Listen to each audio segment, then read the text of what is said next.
مستقبل جو 6 مثالیں تھیں وہ تقریباً فٹ کر دی تھی آیت پر. اس سلسلے میں آج جو بات سمجھنی ہے سب سے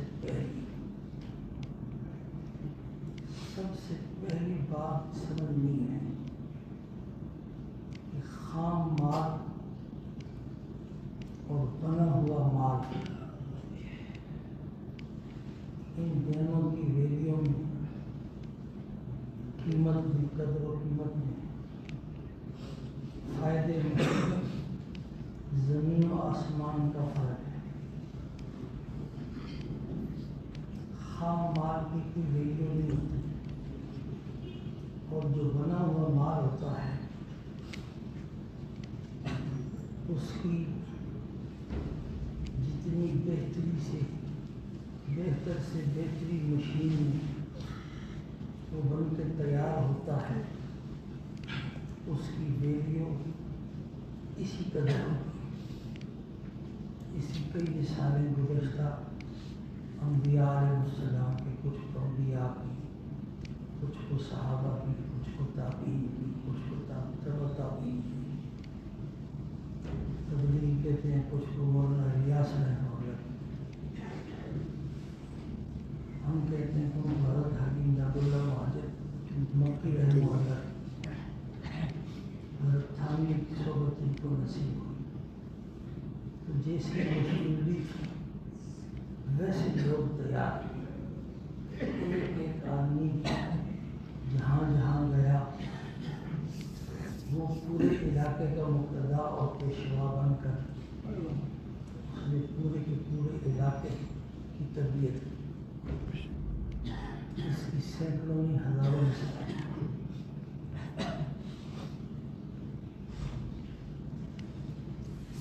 لیکن آج جو بات سمجھنی ہے تو پہلی بات یہ سمجھنی ہے کہ خام مال کو بنانے کا سب سے پہلا سانچہ، سب سے پہلی فیکٹری، سب سے پہلا کارخانہ وہ بھائی کیا ہے؟ ایمان ہے. اگر ایمان نہیں ہے نا دنیا میں سب سے زیادہ خام مال جو اس وقت دنیا میں موجود ہے وہ کفار کا ہے. مسلمان ان کے مقابلے میں آٹے کے برابر ہے اور ان کی کوئی حیثیت بھی نہیں. سب سے زیادہ خام مال اربوں کی تعداد میں دنیا میں پھیلا ہوا ہے. اس خام مال کو بنانے کا سب سے پہلا جو سانچہ، سب سے پہلی فیکٹری، سب سے پہلا جو کارخانہ ہے وہ ایمان ہے.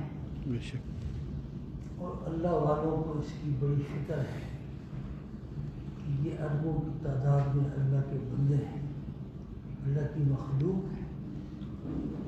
یہ سارے مرتے ہی سیدھے جہنم کی آگ میں جاتے ہیں اور حشر تک سختیاں بھگتیں گے اور حشر کے بعد تو پھر کیا حشر. کچھ لوگ سادے ہوتے ہیں وہ کو بھی بزرگ سمجھتے ہیں، آغا خان کو بھی بزرگ سمجھتے ہیں، برہان الدین ربانی کو بھی بزرگ سمجھتے ہیں. اور میں فرقوں کے نام نہیں لیتا. کئی ایسے فرقے جن کے کفر پر اللہ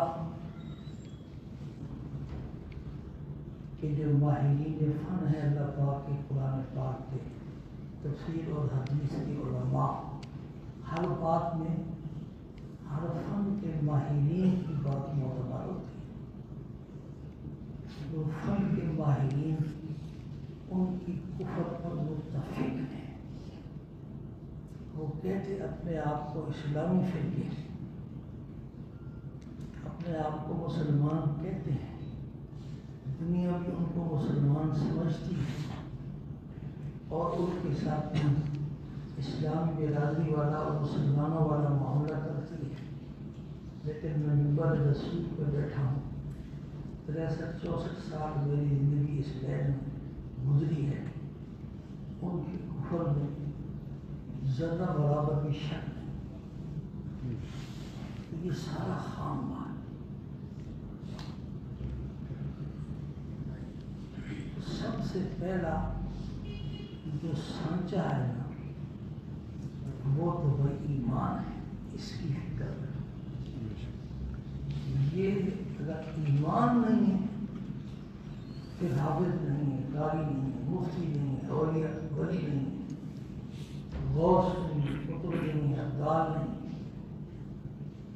باقی باتیں بات پھر نماز نہیں ہے، روزہ نہیں ہے، ذکر اذکار تسبیحات تلاوت نہیں ہے، بے شک ٹکرے مارتا رہے. ہندو پتہ نہیں کتنا کتنا عرصہ ایسے ہاتھ کھڑا کر کے کھڑے رہ کے جمع بڑے مظاہرے کرتے ہیں، لیکن اللہ کے یہاں ان کی زیادہ برابر کی ویلیو نہیں. حضرت عمر فاروق رضی اللہ تعالی عنہ ایک دورے پر تشریف لے گئے تو ایک عیسائی گرجے سے ایک راہب نکلا جس کی تھکی ہوئی پیشانی، بکھرے ہوئے بال، آنکھیں خمار آلود، پھٹے ہوئے کپڑے، عبادت کر کر کے برا حال. حضرت اس کو دیکھ کے رو پڑے اور ارشاد فرمایا یہی وہ لوگ ہیں جن کے بارے میں قرآن نے کہا ہے قُلْ هَلْ نُنَبِّئُكُمْ بِالْأَخْسَرِينَ أَعْمَالًا. میں تمہیں ایسے لوگوں کی خبر نہ دوں جو اعمال کے اعتبار سے انتہائی نقصان اٹھانے والے ہیں. الَّذِينَ ضَلَّ سَعْيُهُمْ فِي الْحَيَاةِ الدُّنْيَا. دنیا کی زندگی میں انہوں نے جتنی محنت کی تھی وہ ضائع چلی گئی. وَيَحْسَبُونَ أَنَّهُمْ يُحْسِنُونَ صُنْعًا. اور وہ دل میں سمجھتے رہے کہ ہم تو بڑا اچھا کام کر رہے ہیں. تو ایمان یہ سب سے پہلا سانچہ ہے. پیغمبر کا باپ ہو، پیغمبر کا بیٹا ہو، پیغمبر کا چچا ہو، پیغمبر کے قریبی رشتہ دار ہو، اگر ایمان نہیں تو کل قیامت کے دن کوئی چیز کام نہیں آئے. ابراہیم علیہ السلام کے والد قیامت والے دن حاضر ہوں گے اور کہیں گے میرے بیٹے میرے ساتھ تو نے وعدہ کیا تھا کہ میں تمہیں تیرے لیے دعا کروں گا، یہ رسوا نہیں کروں. ابراہیم علیہ السلام کا کے لیے یاد ہوتا ہے. قیامت والے اللہ سے عرض کریں گے اللہ آپ نے میرے سے وعدہ کیا تھا میں آپ کو رسوا نہیں کروں. وَلَا تُخْزِنِي يَوْمَ يُبْعَثُونَ. میری دعا قبول ہے. اب یہ میرا کافر بیٹا سب کے سامنے جہنم میں جائے گا، اس سے بڑی کیا سوچ. تو اللہ پاک ارشاد فرمائیں گے ابراہیم ہم نے جنت کو کافروں پر حرام کر دیا. اسی وقت اس کی شکل تبدیل ہو جائے گی، کیچڑ میں بچھڑے ہوئے بجو کی طرح. یہ بخاری کی روایت ہے. اور فرشتے 4 ٹانگوں سے پکڑ کے جہنم میں اتنا کر سکتے ہیں کہ تیرے والد کی شکل نہیں ہے. ابو طالب انہوں نے حضور کے لیے کتنی قربانیاں. شیخ ابی طالب نے 3 سال گزارے، بڑی قربانی، بڑا پالا، تربیت کی۔ تو حضرت عباس نے، حضرت عباس بھی حضور کے سکے چچا ہے، انہوں نے پوچھا آپ کی کوئی شفاعت ان کے کام آئے گی؟ تو ارشاد فرمایا کہ اگر میری شفاعت اس کے کام آئے گی تو اتنا ہی آئے گی کہ اس کو جہنم کے 2 جوتے پہنائے جائیں گے، اور اس کی وجہ سے اس کا دماغ ایسے کھولے گا جیسے جہنم کو، جیسے لکڑی کو، ہنڈیا کو چولہے کے اوپر چڑھا دیا جائے تو وہ کھولے۔ وہ بیچارہ یہ سمجھتا ہوگا کہ مجھے سب سے زیادہ عذاب ہوگا، حالانکہ فرمایا سب سے کم درجے کا عذاب ہوتا ہے۔ تو بھائی جب انبیاء کا یہ حال ہے، اولیاء صلحاء کا یہ حال ہے، تو ہم جیسے لوگ کو کیا ہو؟ اس لیے اپنے اور اپنے بیوی بچوں کی آواز آ رہی ہے نا صاحب، اپنے بیوی بچوں کے، برادری خاندان والوں کے، بہن بھائیوں کے، یہ پیارے پیارے بچے ہیں تمہارے، اتنی قربانیاں دیتے آپ ان کے لیے، اتنا لاڈ پیار کرتے ہیں، اصل ان کے ایمان کی حفاظت۔ یہ پہلی بات تھی جو اس آیت کے ساتھ متعلق ہے، اس پہ خطاب ایمان والوں کو ہے۔ اگلی بات کو انفسکم والی جو بات ہے نا، وہ تو ایمان کی بات ہے۔ ایمان نہیں ہے تو پھر کو انفسکم تو ہو ہی نہیں سکتا، پھر اس پر عمل ہو ہی نہیں سکتا، وہ تو ویسے ہی وضو کے بغیر نماز پڑھتا۔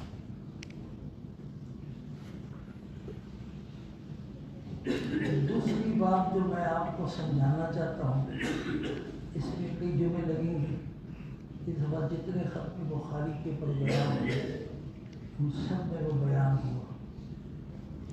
آپ کے قریب سی بیان میں بھی ہوا، لیکن آپ کے سوتے خوش گئے، ان میں پیاس نہیں، کوئی ایک بندہ بھی نہیں آیا، بولنے میں بھی ہوا، خریدے میں بھی ہوا، اور لوگوں کو الحمدللہ بڑا فائدہ ہوتا، لیکن میں نے وہ سارا آپ کو سنانا ہے اسی آیت کی تفسیر۔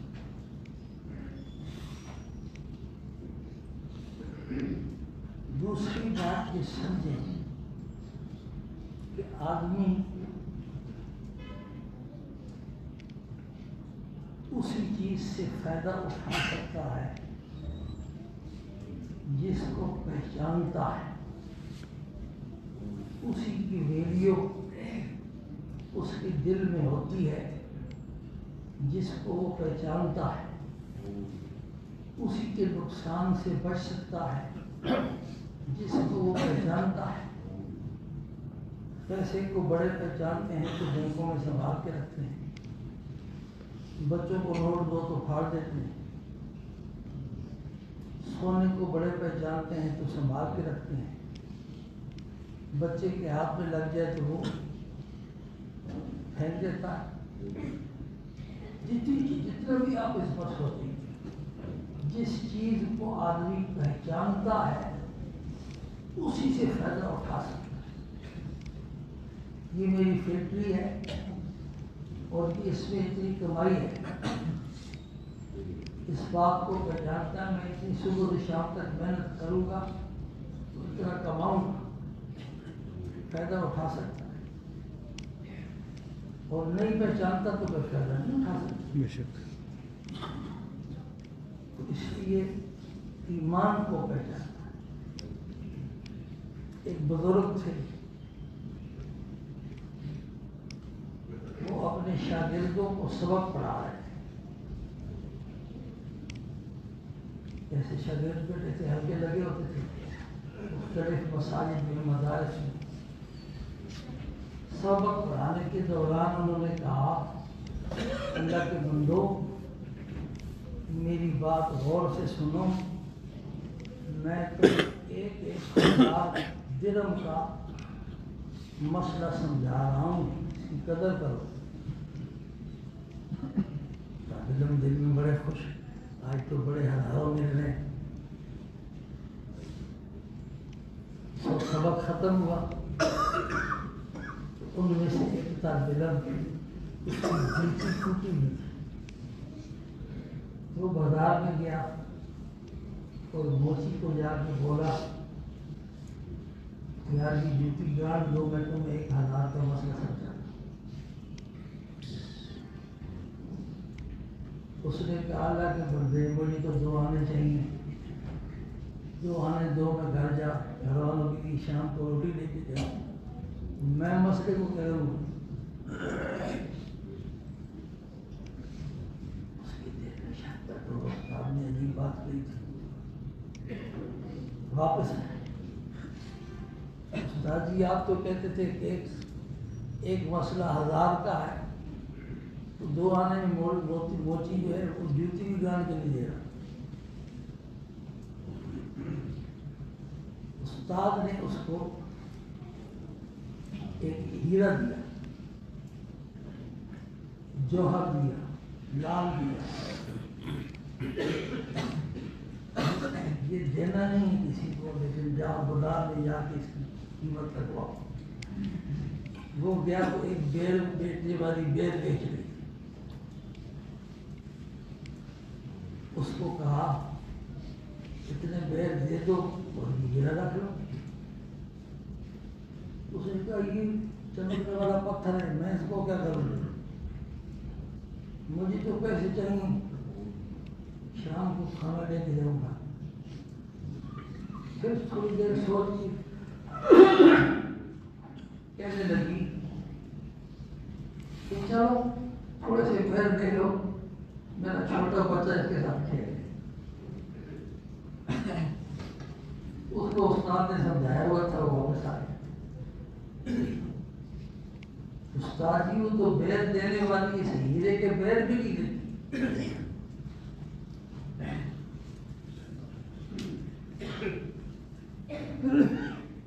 اس نے کہا اصل میں ان کو پہچان نہیں، اب تو اس ہیرے کو صرافہ مارکیٹ میں لے کے جاؤ، لیکن دینا نہیں، صرف قیمت لگوانی۔ اس صرافہ مارکیٹ میں پہنچا، ایک زرگر کی دکان پر اس کو وہ ہیرا دکھایا،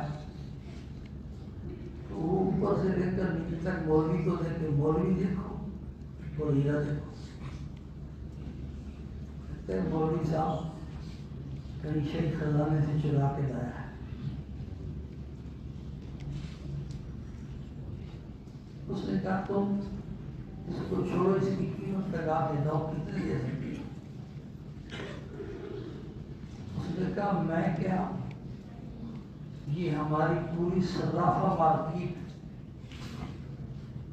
جمع ہو کر کے ہیرا نہیں خرید سکتی، اس کا اگر کوئی خریدار ہے تو بادشاہ ہے، بادشاہ کے پاس پہنچا سکتے ہو تو پہنچاؤ، وہ اس ہیرے کی قیمت لگا سکتا ہے۔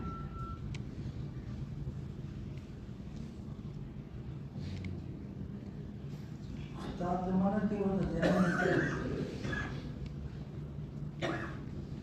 پھر اس نے مجھے سچ بتاؤ کسے دیا؟ عام آدمی کے پاس ہی ہیرا نہیں ہو سکتا۔ اس نے کہا کہ یہ ہیرا مجھے میرے استاد امام ابو حنیفہ رحمہ اللہ نے، امام صاحب آج کل کے زمانے کے دور کے حساب کے ارب پتی انسان، ان کا نام جب سنا اس نے کہا سچ ہے، یہ ہیرا امام صاحب نصیب ہو سکتا ہے۔ یہ سب کچھ اس صداقت نے جو قیمت لگائی، یہ معرفت کے بعد، اگر پتہ نہ ہوتا صداقت بھی اس کی معمولی سی قیمت لگا۔ اللہ پاک نے آپ کے دل میں جو ایمان کا ذرہ رکھا ہے، واقعتاً اس کو پہچانو، یہ بہت بڑی دولت ہے، بے شک اتنی بڑی دولت ہے کہ قیامت والے دن کافر زمین کی سونے کے برابر بھری ہوئی زمین دیکھ کر کے بھی ایمان کے ایک ذرے کو ترسے گا کہ وہ ذرہ مل جائے اور کبھی میری جان چھوڑ۔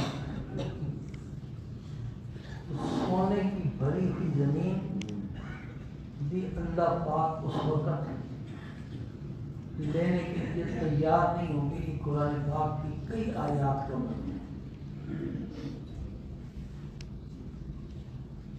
اس کو دوسرے انداز سے سمجھو،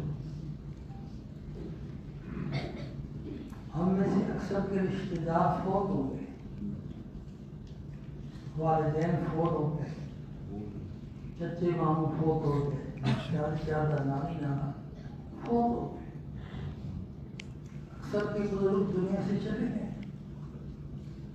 اور ہمارا نمبر لگا ہوا ہے۔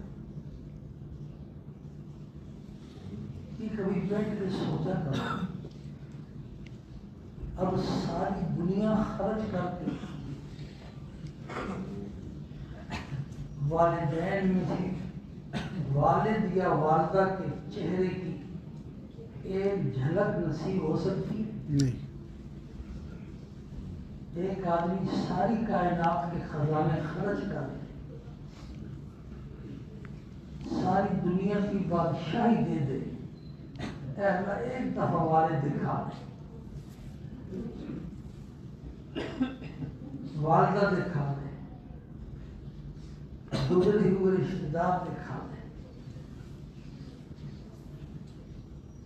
وہ ان سے جو ملاقات ہونی ہے نا، وہ اس ایمان کے ایک ذرے کے وجہ سے بے شک ایسا نہیں کہ صرف نیک لوگوں کی ہو، جس کے دل میں ایمان۔ حدیث شریف میں آتا ہے، مولانا ناصر بھائی کی بھی فوت ہو گئی، بڑی یاد آتی ہے، میری بھی فوت ہو گئی ہے 2006 میں، گھر جاتی والے بڑی خدمت کی، بڑی یاد آتی، لیکن ملاقات کی کوئی صورت ہے؟ حدیث شریف میں آتا ہے کہ جس کے دل میں ایمان ہوگا، ایک نمبر کا نام صحیح عقیدہ، جس کو ایمان کہتے ہیں، اس کی میں وضاحت کروں گا۔ اس کا جب انتقال ہوتا ہے تو اس کے جتنے رشتہ دار دنیا سے پہلے جا چکے ہوتے ہیں، وہ اس کی روح کا ایسا استقبال کرتے ہیں جیسے تم باہر سے آنے والے مہمانوں کا استقبال کرتے ہیں۔